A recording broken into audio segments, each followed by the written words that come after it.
Hey, it's Chris Jericho, and you're listening to the Blues Hockey Podcast. Go Blues!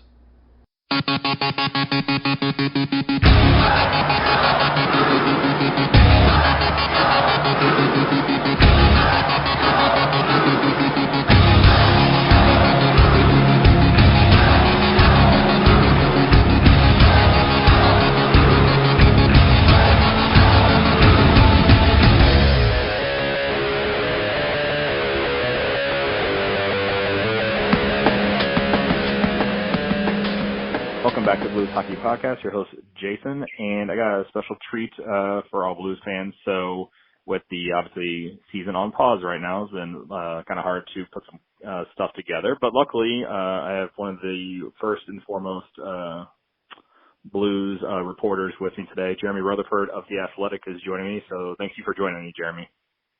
First and foremost, who else is on with us? You got somebody good on, I hope?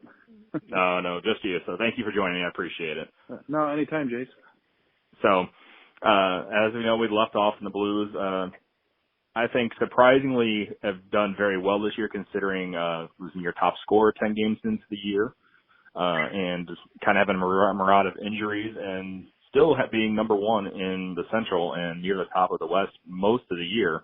So how do you think the Blues have fared, in your opinion, compared to kind of going into the season? This is the first short off season that the Blues have ever kind of had, having the longest playoff run of the, franchise. How do you think they fared this year? At least right now finishing, but at least as of right now with 94 points. No, pretty incredible. I mean, if you would have said, I know this is a cliche way of putting it, but if you would have said Stanley Cup hangover, would there be one? You're going to lose Tarasenko in the first month of the season. And, oh, by the way, come March, the Blues are going to be in first place in the Western Conference. You say, get out of here. Yeah, we'll take it, of course. And it's been incredible. But, it's Blues hockey. They bring the lunch pail. They work hard. That's what they've done particularly well under Craig Berube. Like Doug Armstrong has said a number of times, we really don't pay people like they're the best player in the league, but we have a bunch of guys who are paid very well when you talk about the Tarasenkos, the O'Reillys, the Brayden Schenns, the Jaden Schwartzes. So I think that these players took it as a challenge.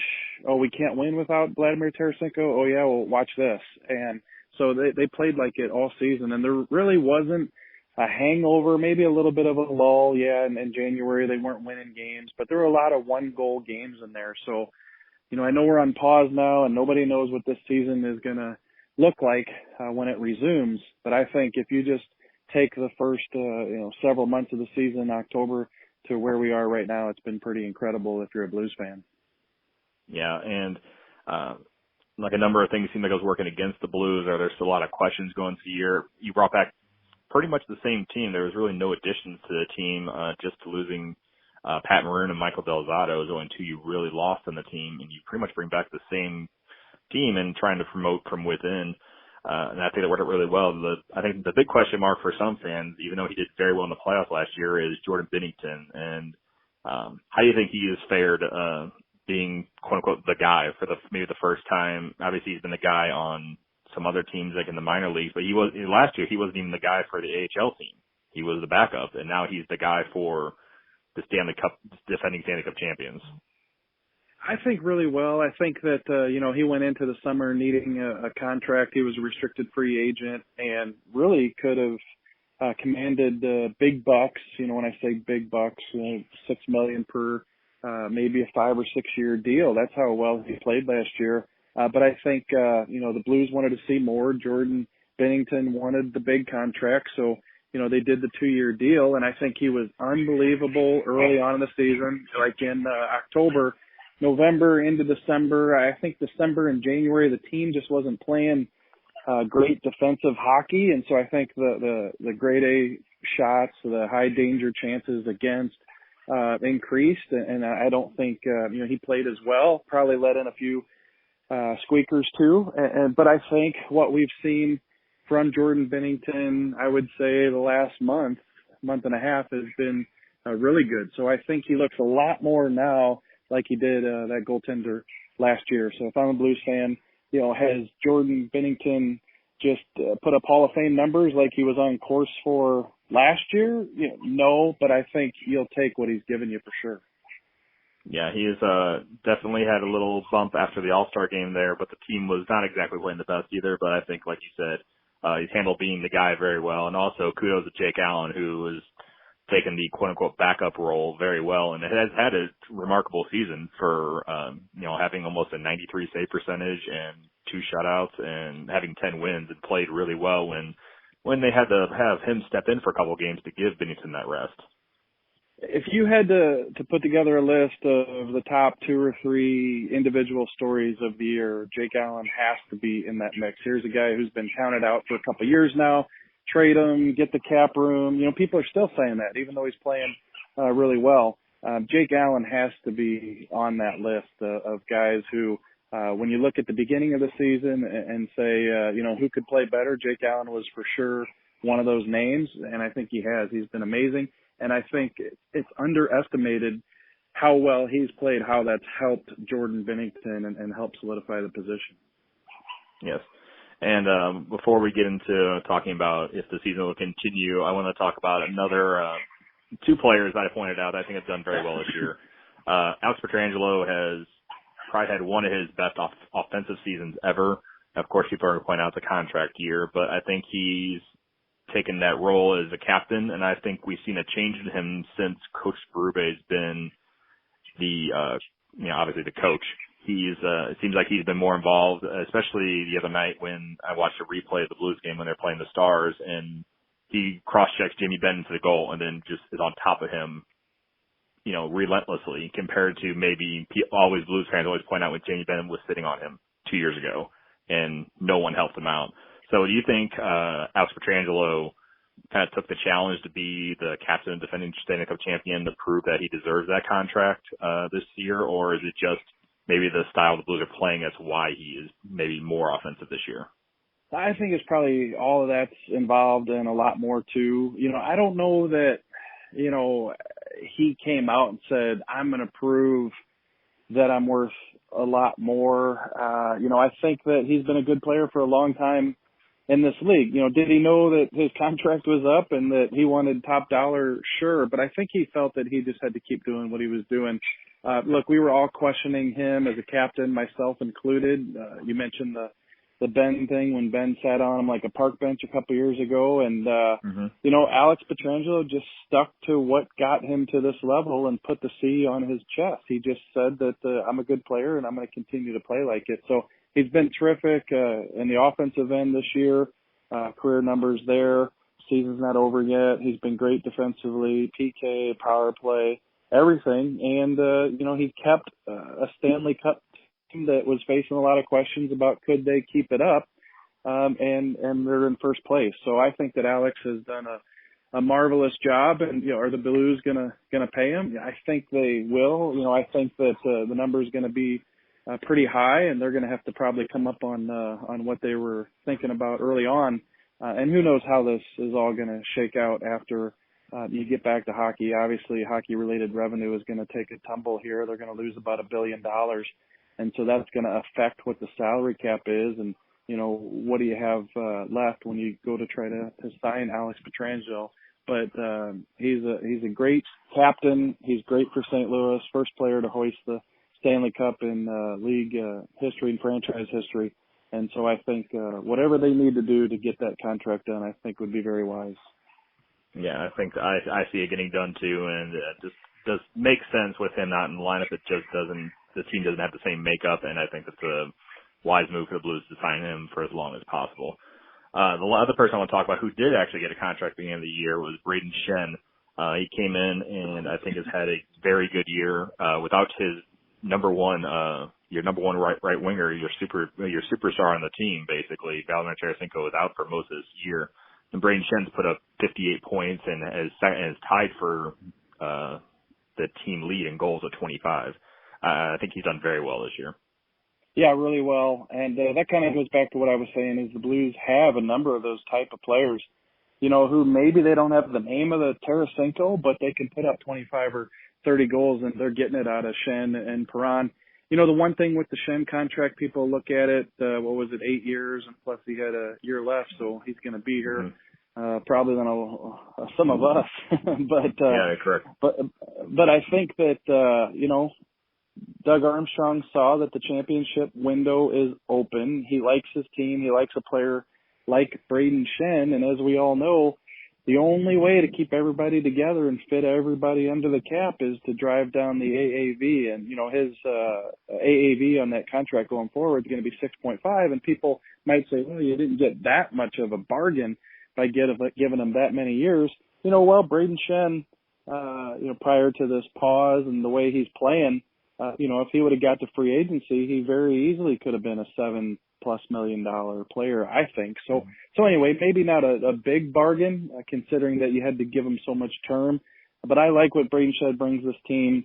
Fighting's down, obviously, but if you need him, he can jump in and, he can deliver the hits. And I just think he's good for that locker room and good for this team on the ice. So, 3, 4, 5 years, we'll probably be saying how many years are left on this Schenn contract. But I think with what Doug Armstrong was facing, trying to keep this thing going, it was a good move that, he hopes will pay dividends in the immediate future, so it makes it seem worthwhile later on in the contract. Yep, exactly. So I guess we'll kind of talk about, it's kind of hard to talk about the rest of the season since so much is up in the air. Obviously, a couple of reports have come out that said that the NHL is reaching out to arenas to see availability now going into August, with the season going into August and possibly September, and then taking October off, and then starting in November. A very odd schedule. Do you think there is maybe internal for the NHL a drop dead date that they think about, that they need to get this thing started, and the other option is just starting with the playoffs and not even playing the rest of the regular season? Obviously, they want to get, like you said, the hockey related revenue is going to be down up to $1 billion, was reported again today.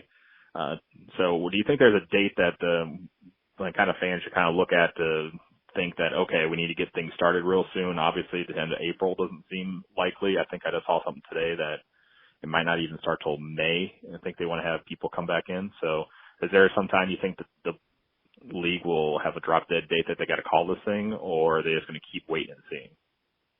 Yeah, I think internally they have to have a drop dead, and they've talked about it, I'm sure. I don't know what that is, because I don't know the logistics of what it takes to plan all these events and get them rescheduled. Everybody saw that they have canceled / postponed the awards and the draft in Montreal. So their focus is getting the season in, whether that includes the remaining regular season games. The Blues had 11 or 12 of them. I don't know. Are they going to skip to the playoffs? If they skip to the playoffs, who gets in? Is it going to be 6 teams, 20 teams? How do they decide who's going to get in? They of course have to use points percentage, winning percentage, because some of the teams played less games than others. And then do you have a play-in, to, like they do NCAA basketball, to kind of decide those few remaining teams? That is all up in the air. I personally have taken the stance that, hey, you can talk about playing again in August, September, October, taking November off and then restarting next season in December. You can talk about that, but all you got to do is turn on, watch the news, and realize that who knows when this world is going to be back in some sort of semblance. So I think that's all just optimistic right now. In a couple months, we could all be looking at each other saying, gosh, wasn't that crazy? We were thinking they were actually going to be able to get this NHL season in. So, I think that we have to, face what's first right now, and that's what's going on with coronavirus, and just let's get through that, and then let's see what the league has been talking about when they unveil their plans about how they're going to resume the schedule based on what time of the year it is. So, we could talk till we're blue in the face about what it might look like, but we just have no idea when we're going to be back in a position to invite people back to the rink. Yeah, I 100% agree that they got to make sure everybody is obviously 100% healthy and things are okay for people to actually come to games is first and foremost important. And two, I think the other logistical problem is that some states, like as in the news, New York is very much shut down right now and has a lot of cases, and that's a very hot zone right now. So it's very hard to get in, and even people coming from New York to other states are getting quarantined, even if they don't have any symptoms. So it might be harder to play games in New York compared to somewhere like maybe St. Louis or another place where it's not that heavy. So it's going to be really hard for the league to, I think, resume, but we'll be optimistic and see what happens, and hopefully everything kind of passes and everybody can get healthy, and we'll get back to hockey when we can. I wanted to kind of talk about some prospect signings with you real quick before we get into the 100 things the Blues should die, the Stanley Cup edition. I saw the Blues that they signed their 6th-round picks from the other year, Hugh McGinn, which is he finished up his collegiate career. Another Blues prospect, which is very highly rated. He has won the Best Offensive Defenseman award for the 3rd time in his career, which he is the only defenseman to ever do that. Is Scott Prunovich. I think I got that. Hopefully I said that right. So he seems, everybody seems kind of optimistic. All the reporting seems that, I read the article that you had the other day, which was very good, talking like how he has a very close bond with the Blues. And, they go to a lot of his games and scouting him, quite a bit and talking to him. But they have to sign him by June. At least right now, that's the rule. We'll see if that changes due to everything that's going on. But if they don't sign him by sometime in June, he is a technically unrestricted free agent. So do you think the Blues are I think the Blues are going to push hard to sign him. Do you think we'll see him possibly in a Blue Note next year? Yeah, I think it's a possibility. Who knows with these young prospects like a Pietrangelo. I think he thinks highly of the Blues and he feels appreciated. Keith Tkachuk, the organization, they've been up to see him a lot up at Duluth. Doug Armstrong went to visit him a couple days before the trade deadline day. And so I think there's a pretty solid chance that they sign him, but you just never know. Like, you have agents or advisors and, they're telling you that, if you do this could happen, this could be open to you. And so I think Pietrangelo is going to be smart about it and weigh his options. But I think if you look at this Blues defense, there's some opportunity there. It doesn't appear that Jade Goldmeister will be back. Do they re-sign Marco Scandella? You don't know. Carl Gunnarsson, even though he's got a year left, he's been kind of injury plagued. You got a Jake Wallman that they seem to be reluctant to bring up. So, sure, you have some players on that left side like a Vince. There's opportunity here on a Stanley Cup contending team, and I think Pietrangelo is going to, think highly of that. So we'll see. Look, he's an undersized guy, but he gets the job done, and we've seen with a couple of rookies this year in Quinn Hughes in Vancouver and Cal McCarr in Colorado that game translates. So, I think real good sign, but we'll have to see what happens. And the one thing is, when everything was normal, he had until June 1st, and then he was going to become that unrestricted free agent and could leave if he wanted to sign with somebody else.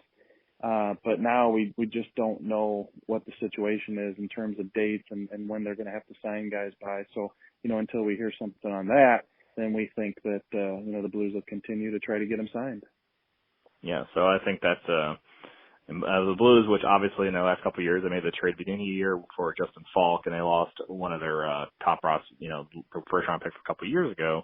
And then obviously they traded away the one for Ryan O'Reilly, and they lose their second-round pick in 2021. So having these draft picks is what you're going to need to supplement scoring eventually and have that backup just in case you're signing all your guys from your Stanley Cup winning team to lucrative contracts. You're going to need guys like Pietrangelo and Klim Kostin, those guys to step in and possibly play big roles. So I think that's hopefully a thing the Blues can get done.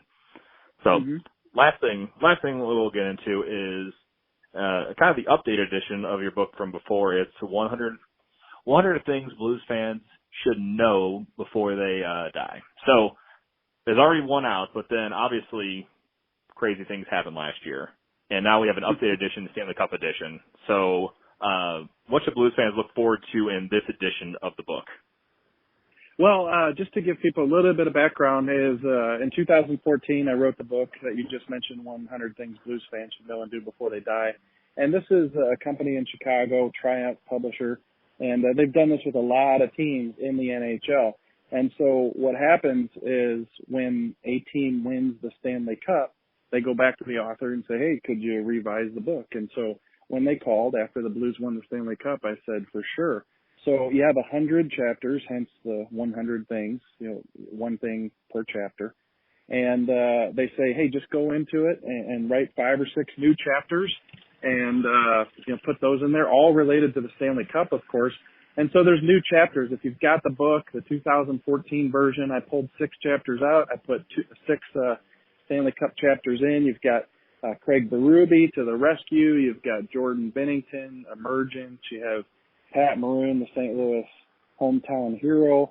Ryan O'Reilly, the biggest trade in Blues history, you could argue. Also, you got a little bit on Gloria and that phenomenon. So I think that fans, readers who already have the book will love this one, because not only are there new chapters, but you're able to go through the book and everything has been touched up. There are no mentions, Jason, no mentions of never winning a Stanley Cup ever in your history. So I think people to read all 100 chapters and not have to read a sentence about all the failures, I think will be really refreshing for people. It is great. Actually, just considering what is going on in the world and a lot of people being home, I think this is definitely, if you can order it and get it hopefully delivered, it's definitely a thing I ordered at the beginning of the week, and it should be coming tomorrow. So I'm looking forward to diving into that and definitely checking out those chapters. I have the first edition of it, which was a very fun read, and then obviously having the cup is definitely looking forward to check out those 6 new chapters. So we'll go ahead and wrap it up there.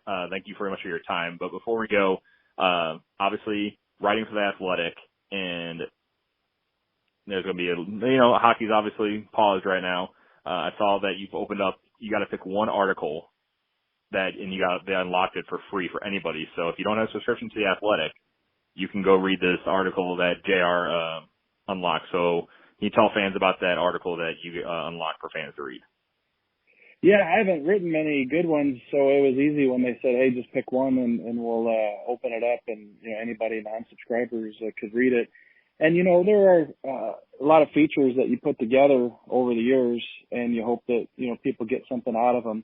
But to me, if I'm going to unlock one and let everybody read it, it had to be the Stanley Cup night. And I'll never forget that night, nor will any Blues fan, but I never went to bed. So after the game, I worked on the article, and then I jumped in an Uber and took it back to my hotel in Boston, and then I stayed up until about 7 in the morning writing the story, and then a radio hit back here in St. Louis with Bernie Miklasz on 101 ESPN. And then after the radio hit, head to the airport and fly home, and then you come home, and of course you're not going to, fall asleep. So, this is an article that I poured my heart into that's up at the Athletic, and everybody who ever wanted to read about the Blues winning the Stanley Cup, hopefully it's all in that article. I'll just give one quick note on it too, is I had prearranged that if the Blues won, Mr. Scotty Bowman, can I call you and get a reaction from you? And he said, yeah, for sure. So as the Blues are rushing the ice and congratulating everybody and gloves are going everywhere, I'm dialing up Scotty Bowman, and he gave me a comment, and that comment is in the article. So it was kind of cool. The guy who kind of led the charge early on in the history of the Blues and moved on and won so many Stanley Cups and became the greatest coach in hockey history, but he got his start here in St. Louis. I just wanted to get his quick reaction to seeing St. Louis finally win a Stanley Cup. Yeah, and that was, like I said, it's something that I'm reading the days after the Blues won, and that was an article, just your perspective of what happened there was just, and seeing the Scotty Bowman quote just was great. Overall, I really enjoy everything. So that article, I think, is definitely a must read for any Blues fan. So make sure you go to Athletic. Even after you read that article, go ahead and subscribe. It's 100% worth it. There's plenty of content on there. JR and I've talked about his podcast, my favorite player, Jared Jackman, have a podcast on there. So, and I love listening to you guys on there. So, you guys started that up this year. So that's very cool. So make sure you go to Athletic, subscribe. And is there anywhere else that Blues fans can reach you? Yeah, at JP Rutherford on Twitter, or you can get in the comment section at The Athletic. And by the way, I just got a notification. Our podcast today, Jared Jackman and I did a podcast with Big Walt, Keith Kachuk. It's now up at the website or wherever you get your podcast. So had a fun 35, 40 minutes with Big Walt. Oh, awesome. So that'll be a must check out. So go ahead if you want to listen to this podcast first, then check out JR's after that. So thank you very much for your time, JR. I appreciate it. Hope the family's safe and healthy. Be safe, and hopefully we'll get back to some hockey sometime in the next couple of months. Yeah, anytime. I appreciate it. Okay, thank you, JR. Thank you. Good.